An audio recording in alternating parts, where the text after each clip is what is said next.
प्रयागराज से। सर्वेश, आप कुछ कह रहे थे।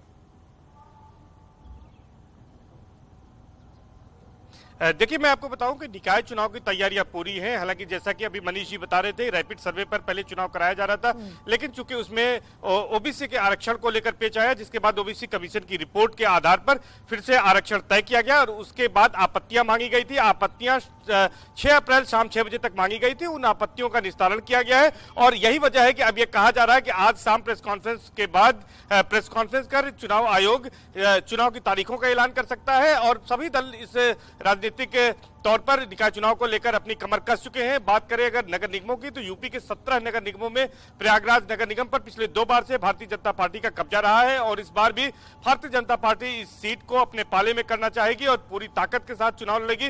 दूसरे दल भी यहां पर चुनाव लड़ने की तैयारी कर रहे हैं। प्रयागराज नगर निगम की सीमा में विस्तार हुआ है। पहले 80 यहां पर पार्षद की सीटें थी, अब 20 सीटें और बढ़ी है। कुछ ग्रामीण इलाके झूसी के, नैनी के इलाके में बढ़ाए गए हैं, कुछ धूमनगंज साइड में बढ़े हैं। तो इस तरह से 20 जो नए वार्ड बने हैं उनमें तमाम तरह से सभी पार्टियों की जोर आजमाइश रहेगी। क्योंकि आरक्षण होने के चक्कर में के चलते तमाम सीटों का परिवर्तन हुआ है आरक्षण की वजह से, तो कई पार्षदों के समीकरण बिगड़े हैं, वो दूसरे वार्डों से चुनाव लड़ सकते हैं। लेकिन मेयर की सीट की अगर बात करें तो यहाँ पर सभी पार्टियों ने दमखम से अपने पार्टी उतारने की तैयारी की है और तमाम, चूंकि यहाँ पर ओबीसी आरक्षण के पहले ये पिछड़ा वर्ग को सीट जा रही थी मेयर महापौर की, लेकिन अब ये सामान्य सीट हुई है। तो तमाम यहाँ पर जो दावेदार हैं उन्होंने अपनी तैयारी शुरू कर दी है। खासतौर पर इस सीट पर महापौर पिछले 2 बार से कैबिनेट मंत्री नंद गोपाल गुप्ता नंदी की पत्नी यहाँ पर अभिलाषा गुप्ता नंदी थी। हालांकि ओबीसी सीट होने से मायूस थी, लेकिन अब चूंकि ये सामान्य सीट हो गई तो उन्होंने एक बार फिर से अपनी तैयारी शुरू कर दी है। तमाम जगहों पर वो बैठकों में जा रही है। मैं न्यूज रूम की ओर रुक करूंगी। अनुपम कुछ जानकारी दे रहे हैं। अनुपम, देखिए अंशिका, इस वक्त की सबसे अहम और बड़ी खबर चुनाव आयोग, निर्वाचन आयोग के सूत्रों के हवाले से जो जानकारी हमको मिल रही है वो सबसे अहम और बड़ी जानकारी है कि पश्चिमी उत्तर प्रदेश से चुनाव की शुरुआत हो सकती है। यानी कि तारीखों का ऐलान होगा पश्चिमी उत्तर प्रदेश, यानी कि जो पहला चरण होगा उसकी शुरुआत पश्चिमी उत्तर प्रदेश से हो सकती है। ये बड़ी जानकारी हम सूत्रों के हवाले से दे रहे हैं कि पश्चिमी उत्तर प्रदेश से शुरुआत होगी और उसके बाद पूर्वांचल और उसके बाद फिर बुंदेलखंड का जो इलाका है उसमें, यानी कि जो 3 चरणों की बात सामने निकल करके आई है आयोग के हवाले से, सूत्रों के हवाले से, वो हम आपको बता रहे हैं कि 3 चरणों में अगर चुनाव होते हैं तो पश्चिमी उत्तर प्रदेश से चुनाव की शुरुआत पहले चरण में की जाएगी। यानी कि पश्चिमी उत्तर प्रदेश के जो जिले हैं उनको पहले चरण में शामिल किया जाएगा। इस तरह से अगर आप देखें तो इससे पहले भी चाहे विधानसभा का चुनाव हो या बाकी और भी कोई भी चुनाव हो, तो जब उनके चरण होते हैं तो उसमें शुरुआत पश्चिमी उत्तर प्रदेश से होती है और निकाय चुनाव में भी कहीं ना कहीं राज्य निर्वाचन आयोग उसी पैटर्न को, उसी पद्धति को फॉलो करते हुए 3 चरणों में जो निकाय चुनाव कराए जाएंगे, जो सूत्रों के हवाले से हमें जानकारी मिल रही है उसमें पश्चिमी उत्तर प्रदेश से ही शुरुआत की जाएगी और पश्चिमी उत्तर प्रदेश की बेल्ट में पहले चरण में चुनाव कराए जाएंगे। उसके बाद पूर्वांचल की बेल्ट और उसके बाद बुंदेलखंड की बेल्ट के जो जिले हैं उनको यहां पर बांटा गया है 3 हिस्सों, यानी कि 3 भागों में जो उत्तर प्रदेश के जिले हैं उनको यहां पर बांटा गया है। जहां जहां पर निगम है, जहां जहां पर बाकी जगह से चुनाव होने हैं वहां पर उसका बाइफर्केशन किया गया है और उन 3 भागों में बांटा गया है ताकि लॉ एंड ऑर्डर की सिचुएशन, फोर्स का डिप्लॉयमेंट, इन सारी चीजों का बखूबी ध्यान रखा जा सके। और इसी को लेकर निर्वाचन आयोग ने इस सब को लेकर पूरी तैयारी की है ताकि किसी भी तरह से बीच में गैप भी, जो बता रहे हैं सूत्र हमें कि तीनों तारीखों जो, यानी कि जो 3 चरण होंगे, 3 तारीख होंगी, उनमें बीच में गैप भी होगा ताकि फोर्स का डिप्लॉयमेंट हो जाए या फिर आयोग जिस तरीके से अपनी प्रिपरेशन करता है वो भी बखूबी तरीके से रहे। बिल्कुल, आप देखिए तमाम जो चीजें हैं उनको ध्यान में रखने की जरूरत है। सर्वेश भी लगातार जुड़े हैं, मनीष जी भी हमारे साथ लगातार जुड़े हैं। मनीष जी, सवाल यह है कि पिछली बार मुकाबला जो है जबरदस्त देखने को मिला था, इस बार बीजेपी का मुकाबला सीधे समाजवादी पार्टी से कहा जा रहा है कि आप दोनों में जबरदस्त मुकाबला देखने को मिलेगा। आप अपने कॉम्पिटिटर के तौर पर किसे समझ रहे हैं अभी तक? स्थानीय निकाय के चुनाव में जो नगर निगम है वहाँ हम लोगों ने 100% जीत दर्ज की थी, 2 सीट हमारे पास नहीं थी और इसके अतिरिक्त नगर पालिका और नगर पंचायत की सीटें हैं। हमको लगता है कि नगर निगम में हम लोग 100% चुनाव जीतेंगे और नगर पालिका और टाउन एरिया में भी अधिकतम सीट जीते, इसके लिए हम काम कर रहे हैं। अब ये जो विपक्ष के दल हैं वो आपस में कितना लड़ते हैं और किस स्तर पर पहुंचते हैं, इससे तय होगा कि दूसरे पर कौन है। दरअसल दूसरे पे कौन रहेगा इसी बात की लड़ाई उत्तर प्रदेश में है। हाँ। पहले स्थान पर भारतीय जनता पार्टी जनता के आशीर्वाद से रहेगी, ये तय है। चलिए, जीत का दावा आप कर रहे हैं और ये अच्छा है कि अगर आपको कॉन्फिडेंस है कि भारतीय जनता पार्टी पहले नंबर पर रहेगी, लेकिन थोड़ा इंतजार अभी करना होगा मनीष जी। सर्वेश भी क्योंकि हमारे साथ लगातार जुड़े हैं। सर्वेश, राजनीतिक समीकरण की अगर बात करें तो इस बार क्या लगता है कौन कौन कॉम्पिटिशन में नजर आ रहा है? सर्वेश, देखिए, अगर हम प्रयागराज की बात करें तो यहाँ पर जो नगर निगम का क्षेत्र है वो काफी बड़ा है और विस्तार हुआ है, तो यहाँ पर मुख्य मुकाबला बीजेपी और समाजवादी पार्टी के बीच हो सकता है। चूंकि बसपा काफी कमजोर है और बसपा से जो यहाँ पर प्रत्याशी अभी तक बनाया जा रहा था शाइस्ता परवीन को, उमेश पाल शूट आउट के बाद वो लगातार गायब है, फरार चल रही है, 50,000 की इनामी है और अब बसपा उनका टिकट काटकर किसी दूसरे प्रत्याशी को चुनाव लड़ाने की तैयारी कर रही है। तो इसलिए ये कह सकते हैं कि यहाँ पर सीधी लड़ाई भारतीय जनता पार्टी और समाजवादी पार्टी के बीच होगी और यहाँ पर कड़ा मुकाबला देखना पड़ेगा। लेकिन बीजेपी का पलड़ा इसलिए भारी है क्योंकि यहाँ पर 2 बार से बीजेपी का मेयर है और इसके साथ साथ मेयर अभिलाषा गुप्ता नंदी खुद तैयारी कर रही है और चूंकि ये सीट जनरल हुई है तो उनके अब चुनाव लड़ने की पूरी संभावनाएं हैं। तो इसलिए इस सीट पर दिलचस्प मुकाबला होने के आसार हैं और यहाँ पर मजबूती से भारतीय जनता पार्टी लड़ेगी चुनाव और इसके साथ साथ मुकाबले में समाजवादी पार्टी हो सकती है। लेकिन जहां तक कांग्रेस का सवाल है, अन्य दूसरे दलों का सवाल है, वो पार्टियां भी चुनाव लड़ेंगी लेकिन वो वोट कटवा ही साबित एक तरह से हो सकती है। लेकिन अगर जीत की लड़ाई है तो समाजवादी पार्टी और भाजपा के बीच ही यहाँ पर कांटे का मुकाबला देखा जा सकता है। इसके अलावा अगर हम बात करें वार्डों के जो समीकरण है, वार्डों में तमाम ग्रामीण क्षेत्र बढ़े हुए हैं, 20 वार्ड नए बनाए गए हैं। कुछ ग्रामीण क्षेत्र जो है वहां पर समाजवादी पार्टी का दबदबा हो सकता है, लेकिन जो कुछ क्षेत्र हैं उन क्षेत्रों में बीजेपी को भी बढ़त मिल सकती है। तो जो 80 पहले वार्ड थे अब 100 वार्ड हो गए हैं, तो वार्डों को लेकर लड़ाई यहाँ पर कांटे की हो सकती है और वार्डों में भी अच्छा मुकाबला देखने को मिल सकता है। तो कुल मिलाकर यहाँ पर अब नगर निगम का जो चुनाव है प्रयागराज, वो रोचक चुनाव होगा और यहाँ पर कांटे का मुकाबला देखने को दर्शकों को मिलेगा। जी, तो ये इस वक्त की बड़ी खबर हम आपको बता रहे हैं, निकाय चुनाव से जुड़ी हुई सबसे बड़ी खबर है और हर किसी की निगाहें इस पर टिकी हुई हैं कि आज शाम 7 बजे तारीखें क्या होंगी। निर्वाचन आयोग जारी करेगा तारीख, शाम 7 बजे चुनाव आयोग की प्रेस कॉन्फ्रेंस है और देखना काफी ज्यादा महत्वपूर्ण होगा। हमारे तमाम सहयोगी भी हमारे साथ जुड़े हुए हैं, अनुपम न्यूज रूम से हमारे साथ जुड़े हुए हैं। अनुपम, आपके पास आना चाहेंगे क्योंकि एक बड़ा प्रदेश है उत्तर प्रदेश, तो क्या माना जाए 3 से 5 चरण हो सकते हैं? आप देखें उत्तर प्रदेश में जब विधानसभा का चुनाव होता है तब भी चरण जो होते हैं वो अमूमन देखा गया है कि 7 या 8 चरणों में चुनाव की पद्धति रही है और 7 चरण में चुनाव अमूमन देखने को मिलते हैं। क्योंकि उत्तर प्रदेश बड़ा सूबा है इसलिए सिर्फ चरण ही नहीं, यहां पर बहुत सारी चीजें ऐसी भी डिसाइड करनी पड़ती हैं। जैसे किसी भी चुनाव को अगर आपको संपन्न कराना है तो लॉ एंड ऑर्डर की सिचुएशन बहुत मायने रखती है, साथ ही साथ जो पोलिंग पार्टियां हैं उनका डिप्लॉयमेंट के तमाम सारी चीजें जो हैं वो बहुत मायने रखती हैं। ऐसे में उत्तर प्रदेश में निकाय चुनाव जो है, क्योंकि देखिए 17 निकाय हैं और बाकी नगर पालिका, इन सभी जगहों पर चुनाव को संपन्न कराना है। इसके लिए जो अभी जानकारी है उसके मुताबिक 3 चरण जो हैं वो बताया जा रहा है कि 3 चरणों में चुनाव कराया जा सकता है। बहरहाल 7 बजे जब आयोग इस पर औपचारिक तौर पर मोहर लगाएगा तो हमारे सूत्र अभी हमें यही जानकारी दे रहे हैं कि उत्तर प्रदेश में 3 चरणों में निकाय चुनाव संपन्न कराया जाएगा और पश्चिमी उत्तर प्रदेश से इसकी शुरुआत होगी। जो बात आप कह रही हैं, देखिए सबसे बड़ी बात यह है कि उत्तर प्रदेश में 3 चरणों में अगर चुनाव होता है और 3 चरणों में चुनाव कराए जाते हैं तो उसमें गैप होगा, उसमें बाकायदा फोर्स का डिप्लॉयमेंट हो सकता है, उसमें बाकायदा जो तमाम तैयारियां होती हैं, जो अधिकारी नियुक्त होते हैं, जिनकी ड्यूटीज लगती हैं, उन सारी रेस्पॉन्सिबिलिटीज को निभाने के लिए वक्त होगा। और साथ ही साथ आयोग की मॉनिटरिंग भी होती है बाकायदा कि देखिए किस जिले में कौन अधिकारी क्या काम कर रहा है। क्योंकि 7 बजे आप देखिए जब आचार संहिता लागू हो जाएगी, चुनाव का ऐलान हो जाएगा, उसके बाद सारी कमान जो है वो आयोग के हाथ में होती है। यहां तक कि किसी का तबादला होना है, किसी अधिकारी के खिलाफ शिकायत है, किसी को हटाना है, किसी पॉलिटिकल पार्टी ने कोई चीजें कोई लोगों के बीच बांट रही है, कुछ वादे कर रही है, कुछ भी चीजें, इन सारी चीजों की मॉनिटरिंग फिर आयोग के द्वारा की जाती है, जैसा कि हमने पूर्व में भी देखा है। तो आप मान के चलिए, क्योंकि जिलाधिकारी जो जिले में होते हैं उनकी भूमिका जिला निर्वाचन अधिकारी की होती है। जैसे ही आचार संहिता लागू हो और जाती है। अनुपम, इसके साथ ही एक और चीज, दावे आपत्तियों को लेकर भी जो वक्त दिया गया था उसकी प्रक्रिया भी लगातार चल रही थी। तो जो फाइनल आरक्षण की सूची है, क्या आज वो भी जारी की जा सकती है? ऐलान जो होगा 7 बजे उससे पहले?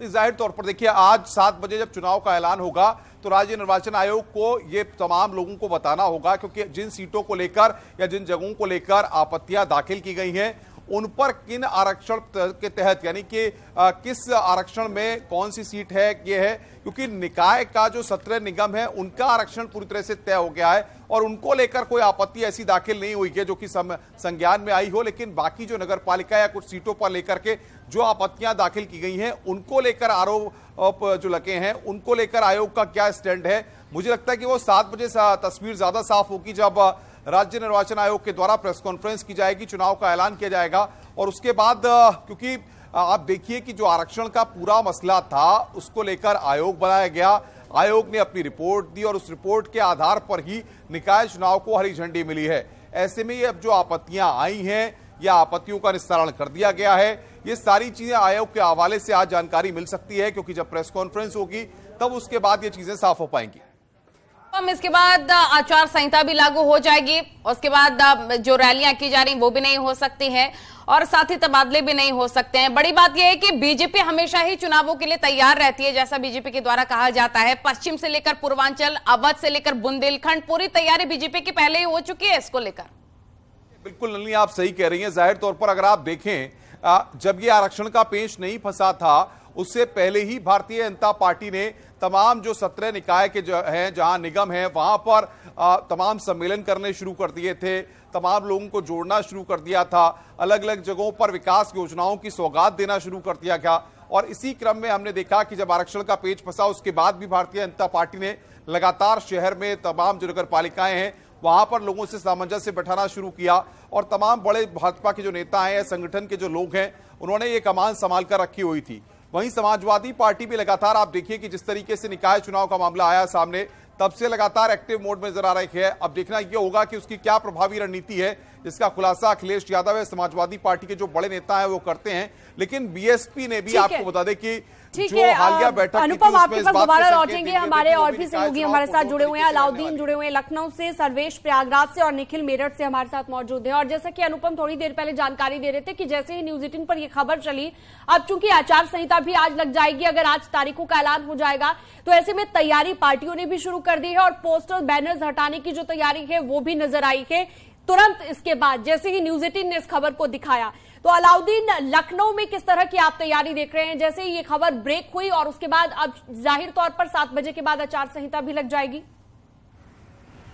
देखिए, जो खबरें हैं उसमें एक बड़ी अहम चीज़ ये है कि 12% संशोधन की बात निकल करके आ रही है, यानी नगर पालिका, नगर पंचायत और नगर जो है परिषद की जो सीटें हैं, जिन लोगों ने आपत्तियां अपनी दाखिल की थी, उसमें आयोग 12% संशोधन के साथ एक फाइनल लिस्ट 7 बजे जारी कर सकता है, साथ ही चुनाव का ऐलान कर सकता है। इलेक्शन मई के फर्स्ट वीक में जाने की बात निकल करके आ रही है कि फर्स्ट वीक में पहले चरण का और दूसरे वीक से पहले जो है दूसरे चरण के चुनाव का ऐलान हो सकता है। साथ ही एक बड़ा अहम पहलू ये है कि कल हाईकोर्ट में एक डेट भी लगी हुई है। उस डेट में ये बात कही गई थी कि 4 दिनों के अंदर आयोग ओबीसी कमीशन की तरफ से जो लिस्ट दी गई थी उसको अपनी वेबसाइट पर सार्वजनिक करे। तो वो दिन भी आज पूरा होगा। तो उम्मीद की जा रही है कि 7 बजे जब प्रेस कॉन्फ्रेंस होगी तो आरक्षण की सूची भी वेबसाइट पर जारी कर दी जाएगी 12% संशोधन के साथ। जो सबसे खास और अहम बात है वो तारीखों को लेकर के है। इस बात का अंदाजा लगाया जा रहा है लगातार कि आखिर कितने दिनों के बाद चुनाव यानी कि मतदान कराया जाएगा। अगर आज 9 तारीख है तो माना जा रहा है कि इससे पहले जो ट्रेंड चले हैं वो 35 दिन का समय आयोग इससे पहले देता रहा है, 30 से 35 दिन का समय। तो ऐसा माना जा रहा है कि फर्स्ट वीक में, जिस बात का अंदाजा मैं अभी लगा रहा था कि फर्स्ट वीक में पहले चरण के चुनाव की इजाजत दे दी जाएगी और माना जा रहा है कि 15 मई तक मतगणना और तमाम जगहों पर रिजल्ट भी आने की उम्मीद होगी अगर चुनाव की घोषणा आज होती है तो। तीसरी सबसे अहम बात यह है कि इलेक्शन कमीशन इस बात को पुख्ता कर लेना चाहता है कि तमाम जगहों पर खासतौर से ओबीसी आरक्षण और खासतौर से SC ST के आरक्षण को लेकर के भी कोई कमी ना रह जाए। क्योंकि कल एक बड़ी अहम बात यह है कि जब कोर्ट में जब इस पूरे मामले की एक बार फिर से सुनवाई होगी तो कोर्ट का क्या रुख होगा उस बात को भी ध्यान में रख करके ही आयोग चुनाव का ऐलान करेगा। तो ऐसे में इन तमाम पहलुओं पर, जो कि बड़े पेचीदा पहलू रहे हैं, इससे पहले ये पूरा मामला सुप्रीम कोर्ट तक गया है, तो इन तमाम पहलुओं को भी आयोग अपने ध्यान में रखेगा। तो जो खबरें एक हैं 12% की संशोधन को लेकर के वो बहुत ज्यादा अहम हो जाती है। अगर इतना संशोधन आयोग की तरफ से कर दिया जाएगा तो माना जा रहा है कि किसी को कोई दिक्कत और कोई आपत्ति नहीं रह जाएगी। हालांकि कुछ वक्त बचा हुआ है कि 7 बजने में बात ज्यादा साफ हो पाएगी, लेकिन जो इससे पहले ट्रेंड चलता रहा है, उत्तर प्रदेश में 3 चरणों में पिछली बार इलेक्शन हुआ था। सबसे पहले पश्चिमी उत्तर प्रदेश का इलाका, दूसरे चरण में मध्य प्रदेश, इसमें राजधानी लखनऊ भी शामिल था, और तीसरा चरण गोरखपुर यानी पूर्वांचल का पूरा इलाका था। तो 3 चरणों में ही इलेक्शन होने की उम्मीद है, जो पुराना ट्रेंड चला आ रहा है। तो ऐसे में एक के अंदाजे के मुताबिक ही माना जा रहा है कि इस बार भी 3 ही चरण में इलेक्शन कराया जाएगा। तो ये तमाम हार्ड फैक्ट पहलू थे जिनको ध्यान में रख करके इलेक्शन कमीशन तमाम चीजों का ऐलान करेगा, जैसा कि हमारे साथी अनुपम बता रहे थे, क्योंकि इन 3 चरणों में सरकार को और प्रशासन को इस बात की ठीक है। मैं आपके पास लौटूंगी, निखिल का भी जल्दी से रुक लेते हैं। निखिल हमारे सहयोगी मेरठ से जुड़े हुए हैं। जैसे ही तारीखों का ऐलान होगा, तैयारी तो हालांकि पहले से निखिल चल रही होगी, लेकिन और ज्यादा सुगबुगाहट तेज होते हुए नजर आएगी चुनावों को लेकर। जो है वो पश्चिम उत्तर प्रदेश का पावर सेंटर है और मेरठ में तैयारियां सबसे ज्यादा हैं, क्योंकि यही क्षेत्रीय कार्यालय है बीजेपी का और तमाम पार्टियां यहीं बैठकर रणनीति तय करती है कि पश्चिम का इलेक्शन कैसे लड़ा जाएगा। बात करें अगर नगर निकाय चुनाव की, तो 17 नगर निगम है, मेरठ भी नगर निगम है और मेरठ को पिछड़ा वर्ग में रखा गया है। तो ऐसे में यहाँ पर पिछड़ा वर्ग के लोगों की लाइन लगी है कि किसको टिकट मिलेगा। इसमें बड़ा उठापटक मचा हुआ है। भाजपा में सबसे लंबी लाइन है। वहीं समाजवादी पार्टी की बात करें तो वो भी ताल ठोकने की तैयारी में है और रालोद के गठबंधन के साथ है, क्योंकि पश्चिम उत्तर प्रदेश जाट बाहुल्य है। तो सपा और रालोद के गठबंधन का क्या असर आएगा, ये पिछले चुनाव में तो हमने देखा है कि कोई बहुत खास असर नहीं आया, लेकिन इस बार क्या होगा ये देखने वाली बात होगी। बात करें अगर मेरठ की, तो मेरठ में अभी बसपा की सुनीता वर्मा जो है वो मेयर के पद पर हैं, और लेकिन जिस तरीके से आरक्षण बदला है, पिछड़ा वर्ग को दिया गया है, तो उसको लेकर अब नए समीकरण सेट होंगे और पश्चिम की राजनीति यहीं से तय होगी। आज जिससे कि 7 बजे करीब चुनाव आयोग की प्रेस कॉन्फ्रेंस होगी, उसी के बाद दशा और दिशा तय होगी। अगर पश्चिम उत्तर प्रदेश को पहले चरण में रखा जाता है, जैसे कि पहले के ट्रेंड्स माने जा रहे हैं कि पश्चिम उत्तर प्रदेश को पहले चरण में रखा जाता है, तो सबसे पहला टेस्ट पश्चिम उत्तर प्रदेश का ही होगा। और मेरठ की बात करें तो मेरठ चुनाव में कर्मभूमि में सबसे आगे हमेशा रहा है। तो ऐसे में अब प्रशासनिक, ठीक है, मैं आपके पास लौटूंगी। अलाउद्दीन का एक बार फिर से रुक कर लेते हैं। अलाउद्दीन, कल एक बहुत बड़ी मीटिंग भी करने वाले हैं सीएम योगी आदित्यनाथ लखनऊ में चुनाव को लेकर, नगर निकाय चुनाव को लेकर, इसके बारे में क्या जानकारी? देखिए, निगम चुनाव को लेकर के पिछले 1-1.5 महीने से लगातार तमाम पॉलिटिकल पार्टीज मीटिंग्स का दौर जारी है। भारतीय जनता पार्टी की 3री मीटिंग है। इससे पहले जैसे ही जो है नए प्रदेश अध्यक्ष बने थे, उन्होंने फोकस निकाय चुनाव पर ही किया था। 3-4 दिन पहले मायावती की दफ्तर में भी एक बड़ी मीटिंग हुई निकाय चुनाव को लेकर के। इसके अलावा समाजवादी पार्टी की तरफ से भी मीटिंगों का दौर जारी है। पिछले रिकॉर्ड्स को भी जानना यहाँ बेहद जरूरी हो जाता है। जब 2017 में इलेक्शन हुए थे नगर निकायों के, तब जो है ट्रायंगुलर फाइट हुई थी और उसमें किसी पार्टी को बहुत मेजर मेजॉरिटी नहीं मिली थी। हालांकि भारतीय जनता पार्टी नंबर 1 पर रही थी, नंबर 2 पर समाजवादी पार्टी और नंबर 3 पर निर्दलीय जो जीते थे उनका नंबर रहा था, नंबर 4 पर बहुजन समाज पार्टी रही थी। तो ऐसे में जो पिछला 2017 का ट्रेंड था उस पर बात करनी बेहद जरूरी है। हालांकि भारतीय जनता पार्टी की इस बार कोशिश होगी कि वो ज्यादा बेहतर और परफॉर्म करे। जो नंबर 1 की पोजीशन उनकी थी, उस नंबर 1 की पोजीशन को बरकरार रखें, क्योंकि 2024 का लोकसभा इलेक्शन भी है। इस इलेक्शन को हालांकि शहर की सरकार बनाने का इलेक्शन कहा जाता है, बिल्कुल, लेकिन बहुत सारे ऐसे इलाके हैं देखा जा रहा है इन इलेक्शंस को, और 2024 पर भी जाहिर तौर पर इसका असर पड़ेगा। हमारे साथ सर्वेश भी जुड़े हुए हैं प्रयागराज से। सर्वेश, प्रयागराज की अगर हम बात करें तो जैसे ही आरक्षण की सूची जब जारी हुई थी तो सबसे ज्यादा चर्चा प्रयागराज की उस सीट को लेकर भी हो रही थी जो मेयर की सीट है, क्योंकि पहले ये आरक्षित थी और अब ये अनारक्षित हो गई है। तो ऐसे में काफी चर्चा इस सीट पर हो रही है। देखिए, यहाँ पर सबसे ज्यादा दावेदार की अगर बात करें तो बीजेपी में है, क्योंकि बीजेपी सत्ताधारी पार्टी है और बीजेपी 2 बार से यहाँ पर बीजेपी का ही मेयर रहा है। हालांकि दूसरे दलों में भी दावेदारों की संख्या है। समाजवादी पार्टी में भी 1 दर्जन से ज्यादा दावेदार है मेयर पद के लिए, लेकिन बीजेपी में दावेदारों की संख्या काफी अधिक है।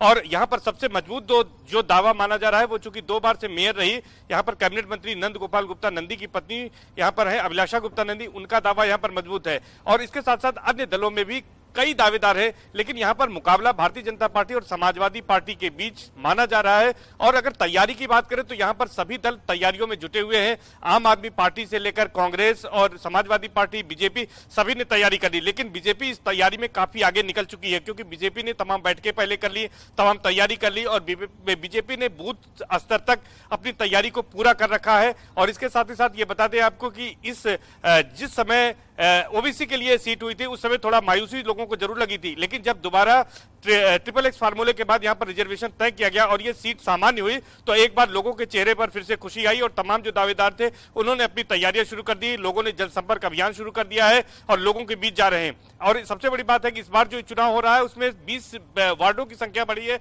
तो जो इसका दायरा बढ़ा है नगर निगम का, उस दायरे में भी तमाम नए मतदाता इस बार जुड़ रहे हैं। तो लोगों में उत्साह भी है मतदान को लेकर, नगर निगम के चुनाव को लेकर। तो यह माना जा रहा है कि इस बार जो विस्तृत प्रयागराज है उस पर यह चुनाव होगा, तो तमाम लोगों की नजरें इस पर हैं, मतदाताओं में उत्सुकता है और बड़ी संख्या में यहां पर मतदाता नए भी जुड़े हुए हैं और प्रशासन ने व्यापक रूप से तैयारी कर रखी है। अब जैसे ही इसका आज शाम 7 बजे बताया जा रहा है कि निकाय चुनाव की सूचना जारी हो जाएगी, उसके बाद यहां पर तमाम जो प्रशासनिक मशीनरी वो कामकाज उसका शुरू हो जाएगा। और जैसा कि आप बता रहे हैं कि मतदाता काफी ज्यादा उत्सुक नजर आ रहे हैं। और अलाउद्दीन का एक बार फिर से रुक कर लेते हैं। अलाउद्दीन, अब बहुत ज्यादा फोकस होगा कि टिकट किसको दिया जाए। पूरी कोशिश हर पार्टी करेगी कि जिताऊ कैंडिडेट हो, जिताऊ उम्मीदवार होना चाहिए और किसी तरह से टिकट मिलने के बाद जो आपसी मतभेद होता है वैसी स्थिति ना उत्पन्न हो सके। अब ये बहुत बड़ा चैलेंज हो जाएगा पार्टियों के लिए।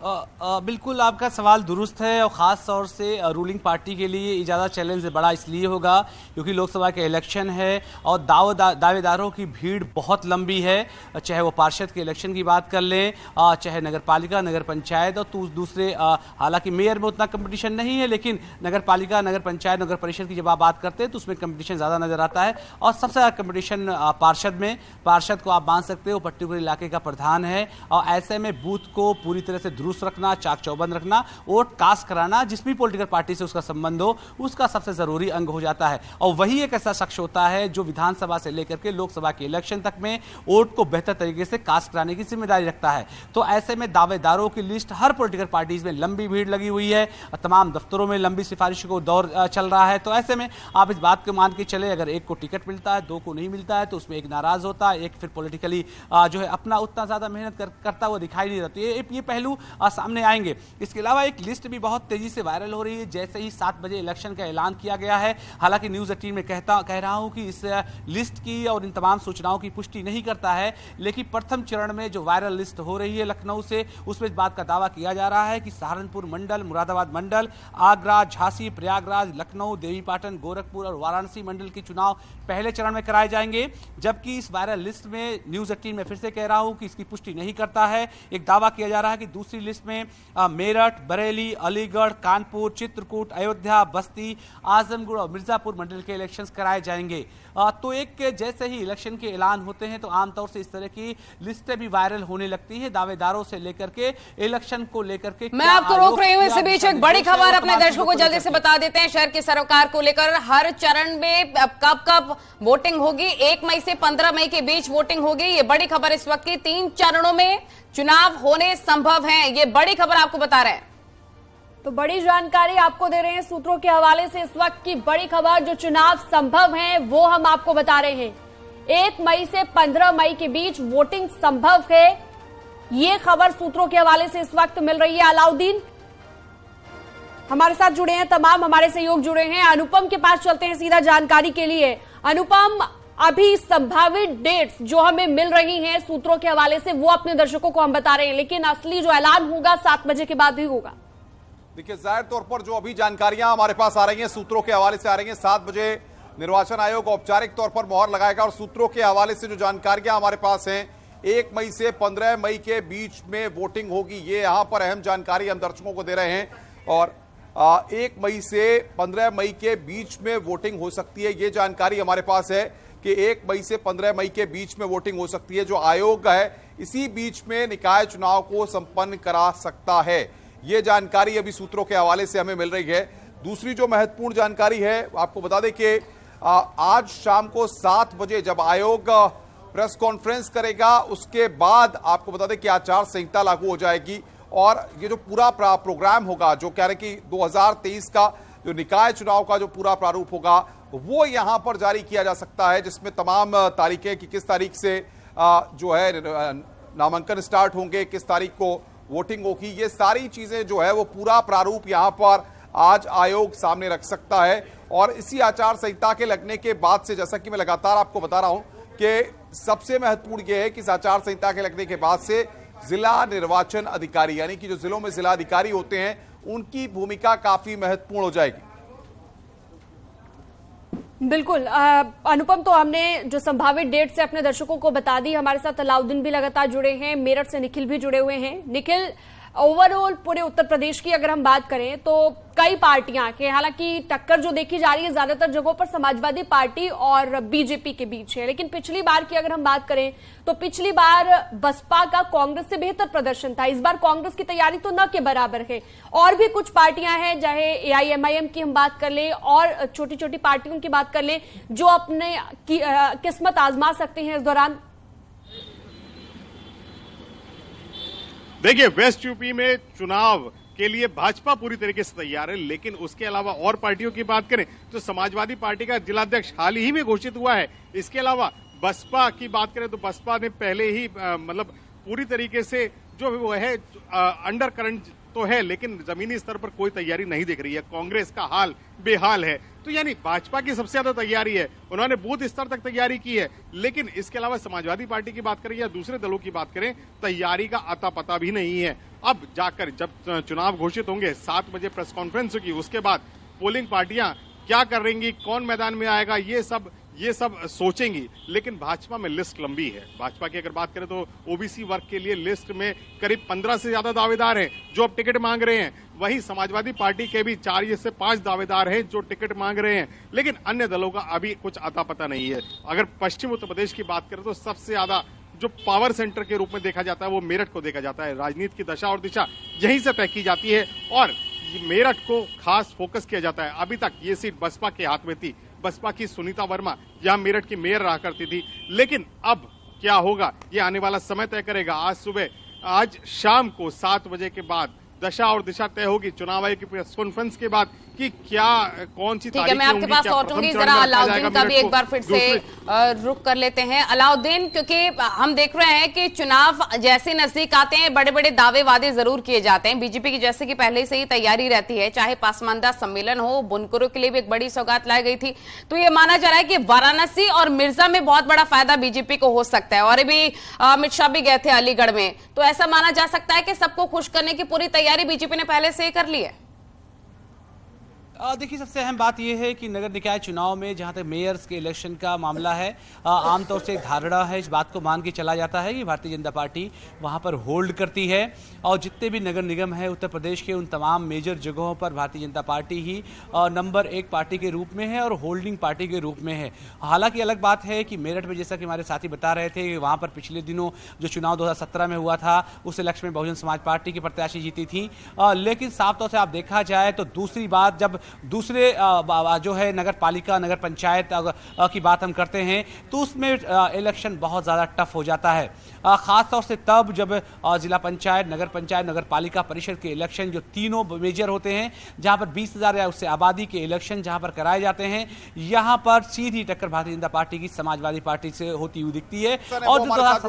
और साथ ही साथ समाजवादी पार्टी के स्पोक्स पर्सन अभिषेक जी हमारे साथ जुड़ गए हैं। आप दोनों का बहुत बहुत स्वागत है। रमाकांत जी, सबसे बड़ी बात यह है कि सत्ता आपकी है प्रदेश में। आज 7 बजे तारीखों का ऐलान होने वाला है, ऐसा बताया जा रहा है कि सूत्रों के हवाले से आज तारीखों का ऐलान शाम को हो सकता है। भारतीय जनता पार्टी कितनी तैयार है और किससे आपकी लड़ाई है, किससे आप लड़ाई मान रहे हैं?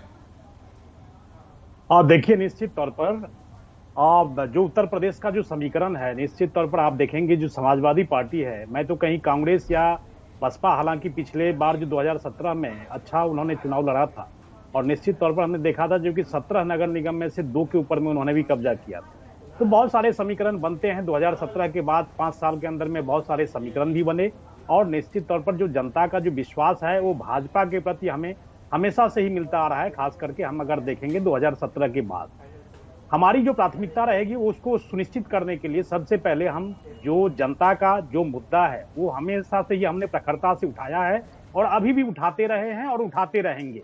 लेकिन समाजवादी पार्टी का अगर मैं कहूं 2017 से पहले और 2017 के बाद का जो समीकरण है वो केवल हो हल्ला ही करते हैं। मुझे लगता है जो विषय उनको उठाने लेकिन चाहिए, सवाल यहाँ पर सार्थक यह है कि पिछली बार जहां पर निगम में आप जीते थे उसकी एंटी इनकम्बेंसी तो अब आपके लिए होगी, समाजवादी पार्टी या बीएसपी या कांग्रेस के लिए तो होगी नहीं। एक चीज मैं जरूर यहां पर कहूंगा, बड़े ही स्पष्टता और जिम्मेदारी के साथ कहूंगा, जो एंटी इनकम्बेंसी आपने हमने सबने देखा है, जो कि विधानसभा के स्तर पर हो या लोकसभा के स्तर पर हो, उसका एक दायरा बहुत बड़ा हो जाता है। लेकिन हमने देखा जिस तरह से आप देखेंगे विधानसभा के चुनाव में भी और जो आगे आने वाले जो लोकसभा चुनाव है उसमें भी एंटी इनकम्बेंसी का फैक्टर अब खास करके अशोक कुमार जी भी हैं समाजवादी पार्टी से। अशोक जी का रिएक्शन ले लो। अशोक जी, समाजवादी पार्टी कितना तैयार है और क्या मानते हैं आप इस बार के निकाय चुनाव आपका कितना कॉन्फिडेंस बढ़ा पाएंगे? समाजवादी पार्टी अपनी पूरी तैयारी के साथ इस चुनाव को लड़ने जा रही है और सबसे बड़ी बात है इस चुनाव की कि इस चुनाव में भारतीय जनता पार्टी पिछड़ों और दलितों के साथ धोखा करने का पूरा प्रयास की थी, उनके आरक्षण पे डाका डालने का पूरा प्रयास किया और अभी भी वो एन केन प्रकार उनके आरक्षण पे उसकी कुदृष्टि बनी हुई है भारतीय जनता पार्टी को। और दूसरी बात की जो छोटे और मझोले व्यापारियों के साथ जिस तरह से जीएसटी और तमाम तरह की छापेमारी के माध्यम से उनको प्रताड़ित करने का काम भारतीय जनता पार्टी सरकार कर रही है, ये व्यापारियों का शोषण के खिलाफ रमाकांत जी सुन रहे हैं आप, जवाब तो आपको देना होगा भाई, आप ही पार्टी के प्रवक्ता ही हैं आप। जी बिल्कुल सही, मैं बिल्कुल जवाब दूंगा उनको। जो प्राथमिकताएं हमने जो सुनिश्चित की है वो हमेशा से ही, चाहे वो आप निकाय चुनाव को लेकर के हो, चाहे हमने विधानसभा के चुनाव को लेकर के हो, चाहे हम लोकसभा चुनाव के लेकर के, हमारी प्राथमिकता सुनिश्चित है और हमेशा से ये कमिटमेंट के साथ हम आगे बढ़ते आए हैं। लेकिन अशोक जी तो कड़ियां खोल रहे हैं भाई, बता रहे हैं वो क्या आपने क्या किया है क्या नहीं किया है। अशोक जी तो गिना रहे हैं, सुन लीजिए अशोक जी और बता दीजिए आप। जी मैं यही कह रहा था कि भारतीय जनता पार्टी आवाज उनकी नहीं आ रही है, आवाज नहीं आ पा रही है, आरक्षण पे डाका डालने की कोशिश कर रही थी इस निकाय चुनाव को लेकर के। उस चुनाव पे समाजवादी पार्टी पूरा फोकस की हुई है और जो छोटे मझोले व्यापारियों के साथ तमाम तरह का शोषण भारतीय जनता पार्टी सरकार द्वारा किया जा रहा है, उनको जीएसटी के माध्यम से और तमाम माध्यम से प्रताड़ित करने का काम सरकार कर रही है।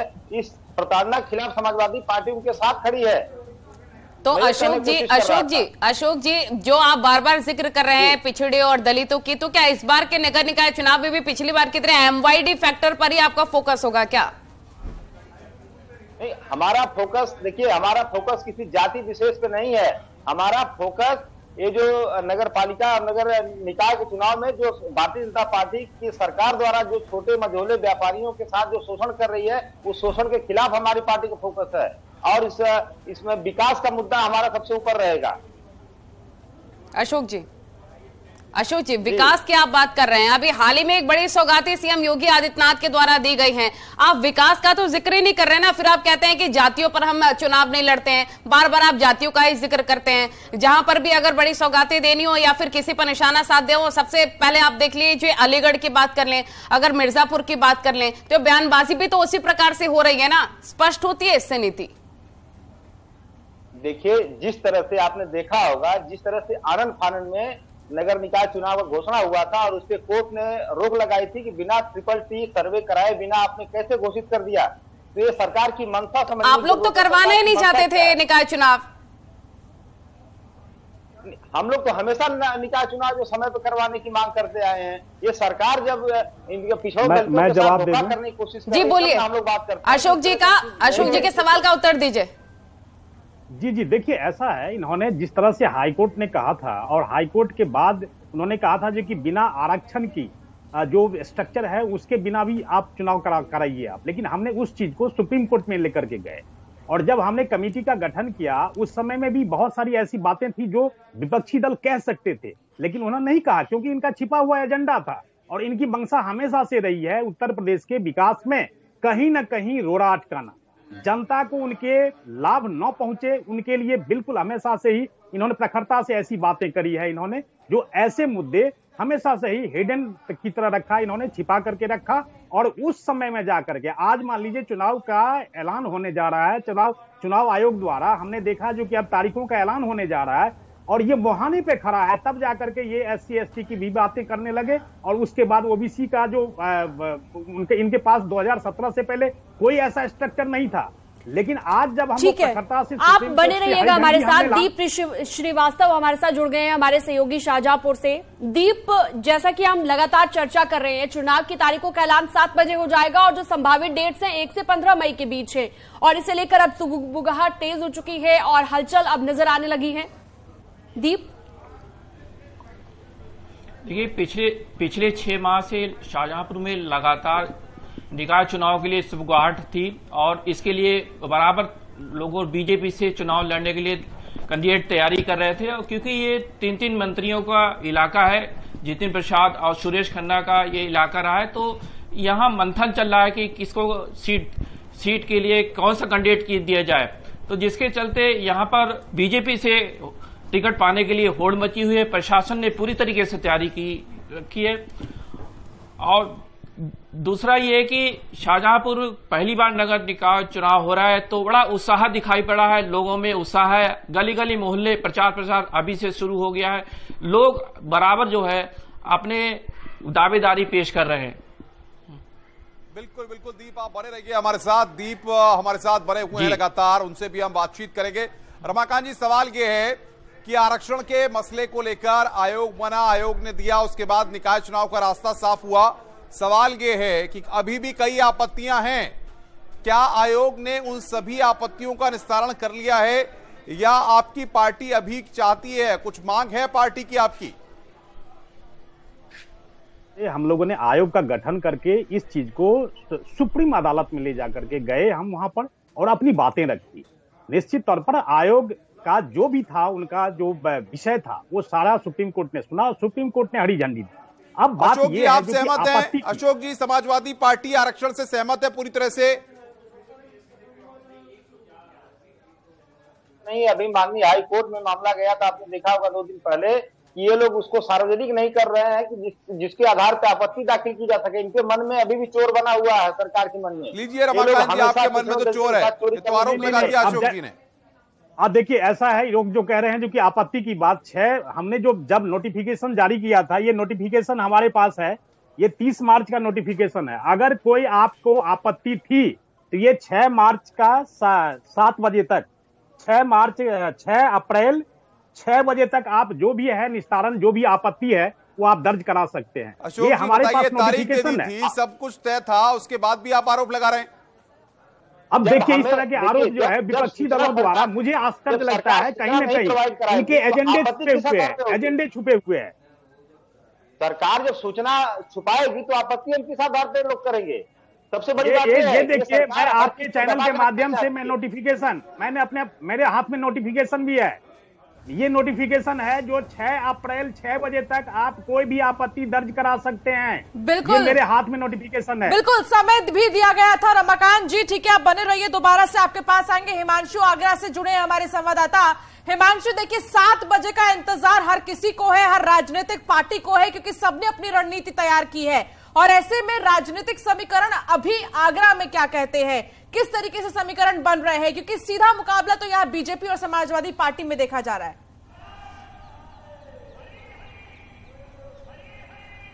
जी बिल्कुल, इस बार इंतजार काफी लंबा हो गया है, क्योंकि चुनाव अब तक हो जाना चाहिए था, जो नहीं हो सका, तमाम पेच फंसे। अब 7 बजे तक का इंतजार और बचा है, लेकिन तैयारियों की बात जरूरी है। और आगरा में एसपी सिंह बघेल से लेकर के योगेंद्र उपाध्याय, बेबी रानी मौर्य, तमाम मिनिस्टर हैं, इसलिए प्रतिष्ठापूर्ण सीट है यह। बहुत ज्यादा ब्रज क्षेत्र का मुख्यालय है, ब्रज क्षेत्र कार्यालय है बीजेपी का यहाँ। और 10 तारीख को धर्मपाल संगठन महामंत्री जो है वो भी आएंगे। कल बेबी रानी मौर्य और योगेंद्र उपाध्याय ने प्रेस वार्ता की थी, तमाम उपलब्धियां गिनाई थी। प्रबुद्ध सम्मेलन हो चुका है, सीएम योगी आ चुके हैं, तो बीजेपी तैयारी में काफी आगे है। और आगरा के मेयर जो बनते हैं वो काफी महत्वपूर्ण स्थान रखते हैं, क्योंकि आगरा के मेयर पद से जीतने के बाद आगे चल के बेबी रानी मौर्य आज मिनिस्टर हैं, और हाथरस की विधायक बनी अंजुला माहौर यही की मेयर थी। और पिछली बार नवीन जैन थे, लेकिन इस बार सीट जो है अनुसूचित जाति महिला के लिए आरक्षित हुई है। तो जबरदस्त मुकाबला होगा। और जब भी यहाँ की काउंटिंग शुरू होती है तो शुरुआती 7-8 राउंड तक बीजेपी काफी, लेकिन हिमांशु बहुत ही जबरदस्त मुकाबला होगा जैसा कि आप जिक्र कर रहे हैं। लेकिन अगर हम शहर की सरकार की बात करते हैं तो बहुत ही छोटे छोटे मुद्दे होते हैं कि स्थानीय मुद्दे क्या हैं, शहर के मुद्दे क्या हैं। तो जो दोनों के बीच कड़ा मुकाबला है, तो वहां की मूलभूत सुविधाओं की बात करें, आगरा में जमीनी विकास की बात करें, तो क्या कुछ मुद्दे हैं आगरा के? जी बिल्कुल, आगरा में सबसे बड़ा मुद्दा पानी का रहता है, क्योंकि यमुना का जल खारा है तो पूरे आगरा शहर में खारा पानी है। इसकी वजह से लोगों को पानी खरीद कर पीना पड़ता है। लेकिन अब जो है शहर के आधे से अधिक हिस्सों में जो गंगा जल परियोजना है, यानी बुलंदशहर से पाइपलाइन बिछा करके आगरा तक गंगा जल लाया गया है, तो तमाम हिस्सों में गंगा जल की आपूर्ति शुरू हो गई। तो एक बड़ा मुद्दा विपक्ष के हाथ से छीनने का जतन किया है बीजेपी ने। इसके अलावा यहाँ जाम की समस्या, चूंकि शनिवार और रविवार को हरियाणा, दिल्ली और तमाम जगहों से हजार पर्यटक आ जाते हैं, जाम लगता है। बिल्कुल, और भी तमाम चीजें आपसे जानेंगे हिमांशु। लेकिन निकाय चुनाव को लेकर गोरखपुर में मुख्यमंत्री योगी आदित्यनाथ ने जीत का दावा किया है। सुनिए उन्होंने क्या कुछ कहा। 9 विधानसभा की सीट, 3 लोकसभा की सीट भारतीय जनता पार्टी की झोली में आती है, तो नगर निगम के साथ साथ सभी नगर पंचायत और नगर पालिकाएं भी भारतीय जनता पार्टी की झोली की ओर आए, इसकी एक बेहतर रणनीति अभी से तैयार हो जानी चाहिए। कमल निशान जिसके पास होगा, जिसके पास कमल निशान होगा, वह गोरखपुर के नागरिक का प्रत्याशी होगा। ये हमारा संकल्प होना चाहिए, और उस संकल्प के साथ अगर हम आगे बढ़ते हैं तो भाइयों बहनों, आपके विकास को कोई बाधित नहीं कर पाएगा। तो हमारे साथ रमाकांत जी भी जुड़े हुए हैं भारतीय जनता पार्टी का पक्ष रखने के लिए, अशोक जी भी जुड़े हुए हैं समाजवादी पार्टी का पक्ष रखेंगे।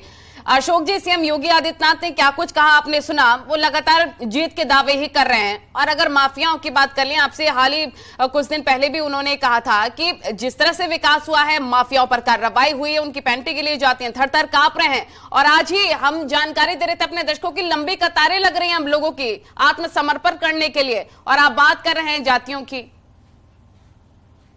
मैडम, माफियाओं के ऊपर कई बार चर्चा हो चुकी है, और इसमें हम लोगों ने कई बार ये चीज उठा चुके हैं कि माफियाओं की लिस्ट जारी कर दिया जाए, और सरकार उस चीज को जारी नहीं करे, क्योंकि उसमें बहुत सारे माफिया स्वजाती हैं, एक जाति विशेष के हैं, वो माफियाओं का नाम बाहर आ जाएगा, इसलिए सरकार। तो आप नाम बाहर ले आइए ना अशोक जी, क्या दिक्कत आ रही है? आप जरा लिस्ट तैयार, आप कह रहे हैं लिस्ट में माफियाओं के नाम है, तो आप बताइए, आप एक मजबूत विपक्ष बनिए, आप बताइए कौन कौन सी माफियाओं की लिस्ट में नाम है। और रमाकांत जी, ये गंभीर आरोप अशोक जी लगा रहे हैं, क्या कहेंगे आप? रमाकांत जी, देखिए ऐसा है जो कि खास करके हमने देखा, जो कि 2017 से पहले समाजवादी पार्टी जिस तरह से राजनीतिक संरक्षण दिया करती थी माफियाओं को, आज उस माफियाओं का जिस तरह से हाल है, क्या कभी किसी प्रदेश में, किसी देश में आपने या हमने कभी सोचा होगा? वो ये कह रहे हैं अशोक जी, ये कह रहे हैं रमाकांत जी कि जिसको भी आप टिकट देंगे वो माफिया ही होगा, और उनको ये पहले से पता, उनके पास लिस्ट है।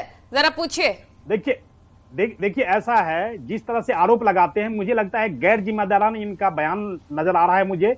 और खास करके मैं एक चीज जरूर कहूंगा, जो किसी भी प्रदेश या देश में आज तक कोई अपराधी खुद हाथ ऊपर उठा करके कोई आए और आत्मसमर्पण करने के लिए आ जाए थाने में के अंदर में, जो कि नहीं, आज के बाद मैं अपराध नहीं करूंगा, ये सरेंडर, ये बहुत बड़ा बदलाव है। और खास अशोक जी जवाब देंगे इसका? रमाकांत जी, अशोक जी जवाब देंगे कि क्या 2017 के पहले कोई ऐसा बदमाश, कोई ऐसा अपराधी, कोई ऐसा माफिया आकर सामने सरेंडर किया है बोर्ड लेकर कि आगे से मैं ऐसा नहीं करूंगा? अशोक जी।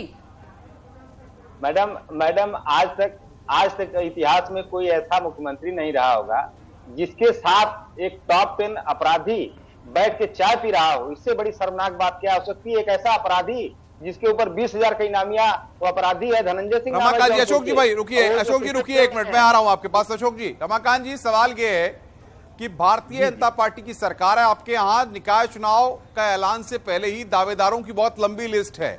अगर देखा जाए तो एक एक निकाय में मेयर के लिए, जहां पर आरक्षण फाइनल होने के बाद एक एक सीट पर 20-20 विधायक, 20-20 नेता, 20-20 विधायकों के करीबी, 20-20 सांसदों के करीबी जो है टिकट की दावेदारी कर रहे हैं, और आगे 24 का दंगल भी है। तो ऐसे में आप किसको खुश करेंगे? बहुत सारे लोग तो नाराज भी हो जाएंगे। देखिए, बहुत अच्छा प्रश्न किया। ये सचमुच में आपने जिस तरह से प्रश्न किया है, मैं बिल्कुल कोशिश करूंगा। देखिए, ऐसा है, भारतीय जनता पार्टी खास करके उस संगठन का नाम है जो आज अगर विश्व में देखें तो सबसे बड़ा संगठन, सबसे बड़ी पार्टी है। और इसके अंदर में जो समावेशी विचारधारा है, खास करके अगर हम देखेंगे तो संगठन के अंदर में खास करके एक एक कार्यकर्ता योग्य और टिकट के दावेदारी के लिए खड़ा रहता है। लेकिन उसके बावजूद भी आपने देखा होगा जो जिस तरह से हम विधानसभा हो, चाहे लोकसभा हो, चाहे निकाय चुनाव हो, इतने बड़े प्रदेश में, इतने बड़े देश के अंदर में हमने टिकट की व्यवस्था हो या किसी भी कार्यकर्ता को संतुष्ट करने की बात हो, निश्चित तौर पर हम अपने आप को देखा है जो कि संगठन की मजबूती ही ये चीज आगे करने के लिए हमें प्रेरित करती है। और कहीं पे भी किसी तरह का आप देखेंगे, कहीं किसी तरह का कोई असंतुष्ट वाला कार्यकर्ता यहां पर आपको नहीं मिलेगा। सबको समावेशी विचारधारा के अंतर्गत इस पार्टी के अंदर में जगह दी गई है और मुझे लगता है किसी तरह की उठापटक नहीं होगी अन्य दलों की अपेक्षा। रमाकांत जी, अशोक जी, मैं आऊंगा आपके पास। जाहिर तौर पर गहमा गहमी सियासत की है और निकाय का घमासान है। हमारे साथ हिमांशु हमारे साथ बने हुए आगरा से। हिमांशु, सबसे बात यह है कि पश्चिमी उत्तर प्रदेश जो है वो बहुत बड़े मैसेंजर के तौर पे जाना गया है, चाहे विधानसभा का चुनाव रहता है, चाहे लोकसभा का चुनाव रहता है और चाहे निकाय में मेयर, सभासद या बाकी इनके चुनाव हो। आप भी कई साल से रिपोर्टिंग कर रहे हैं, बड़ी बारीकी से आप पश्चिमी उत्तर प्रदेश को समझते भी हैं। बताइए, आप इस बार के दंगल को आप किस तरीके से देख रहे हैं और ग्राउंड पर क्या सिचुएशन है? आज चुनाव का ऐलान होने के बाद किस तरीके से गहमा गहमी बढ़ेगी और प्रशासनिक जिम्मेदारी कितनी बढ़ जाएगी? जो जिला निर्वाचन अधिकारी होते हैं उनकी किस तरीके से भूमिका बढ़ जाएगी, जरा समझाइए।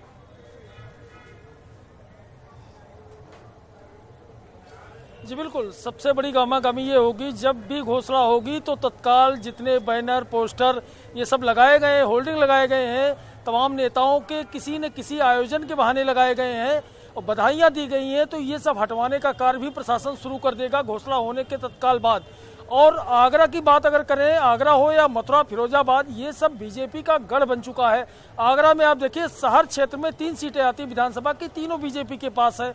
नगर निगम की बात करें तो नगर निगम का जब से नगर निगम चुनाव की शुरुआत हुई है आगरा में, तब से लेकर आज तक यहाँ लगातार बीजेपी का कब्जा रहा है और जीत हर बार चुनाव में बढ़ती ही चली जाती है। पिछली बार 70,000 के आसपास से जीत हुई थी, तो ये बड़े मायने रखता है। और तैयारियां, खास बात है, तैयारियां बीजेपी ने करीब 6 महीने पहले से शुरू कर दी हैं। कहा जाता है बीजेपी एक चुनाव खत्म होता है दूसरे की तैयारी में जुट जाती है। ये तमाम जो पेच फंसे थे आरक्षण के, इसको नजरअंदाज करते हुए बीजेपी लगातार सांगठनिक बैठकें करती रही और लगातार बूथ मजबूती पर ध्यान देती रही। तो अब जब चुनाव होगा यहाँ तो निश्चित रूप से हर बार की तरह वही होगा। शुरुआती चरण 7 चरण तक बीजेपी पीछे जाएगी, उसके बाद आगे जाती है, ऐसा लगातार हर बार मतगणना में होता है। लेकिन ये शहर की सरकार है और शहर की सरकार में जो वार्ड है, वार्डों में छोटी छोटी समस्याएं आती। कई बार ऐसा होता है कि मेयर बीजेपी का जीतता है, लेकिन जो टोटल सभासद की, पार्षद की संख्या है 145 से ऊपर है, तो उसमें पिछली बार भाजपा ने 100 सीटें जीतकर एक रिकॉर्ड बनाया था। तो इस बार विधान इस बात पे रहेगा कि 100 से अधिक सीटें बीजेपी अपनी झोली में ला पाती है कि नहीं। सीधी बात है, आगरा में टोटल 9 विधायक है, ग्रामीण हो या शहर, पूरा बीजेपी का गढ़ है। और अभी उसके लिए बहुत लंबा समय है। अलाउद्दीन भी हमारे साथ जुड़े हैं। अलाउद्दीन, लखनऊ की अगर हम बात करें तो बहुत बड़ा शहर जहां पर दूर दूर से लोग आते हैं, लेकिन जमीनी स्तर पर कितना काम हुआ है और निकाय चुनाव में क्या समीकरण देखने को मिलेंगे काम के मुताबिक? देखिए, लखनऊ एब्सोल्यूट अगर आप देखें तो यहाँ पर भारतीय जनता पार्टी का होल्ड रहा है। इससे पहले 3 बार के इलेक्शंस को छोड़ें तो उससे पहले पार्षद चुना करते थे नगर निगम का जो तमाम जो जिम्मेदारियां होती थी। लेकिन अब क्योंकि ट्रेंड पूरा बदला है, लेकिन इसके बाद भी भारतीय जनता पार्टी का होल्ड है। 110 पार्षदों की सीट है। अब जब सीटवार आप पूरा का पूरा सिनेरियो देखेंगे तो 30 के ऊपर सीटें समाजवादी पार्टी के पास हैं, बाकी कांग्रेस के पास कुछ सीटें हैं दहाई के आंकड़े के अंदर ही, लेकिन मेजर सीटें भारतीय जनता पार्टी के पास हैं। प्रेजेंट मेयर की बात कर लें तो भारतीय जनता पार्टी की हैं संयुक्ता भाटिया। उससे पहले दिनेश शर्मा जो कि डिप्टी सीएम हुआ करते थे, उनका 2 टर्म रहा है। उससे पहले भी भारतीय जनता पार्टी के पास ही मेयर की सीट रही है। तो ट्रेडिशनली लखनऊ की सीट भारतीय जनता पार्टी के पास रही है। लोकसभा इलेक्शन के भी दौरान आप बात करें तो ट्रेडिशनली ये सीट उन्हीं के पास, हालांकि विधानसभा इलेक्शन में रिजल्ट कुछ उल्टे पुल्टे दिखाई देते हैं, शहरी इलाका और कुछ ग्रामीण इलाका मिला करके। लेकिन इससे खास ठीक है, आप बने रहिए हिमांशु, आप सभी बने रहिए, हमारे तमाम गेस्ट भी बने रहिए। वक्त बहुत ही छोटे से ब्रेक का हो गया, खबरें लगातार जारी है।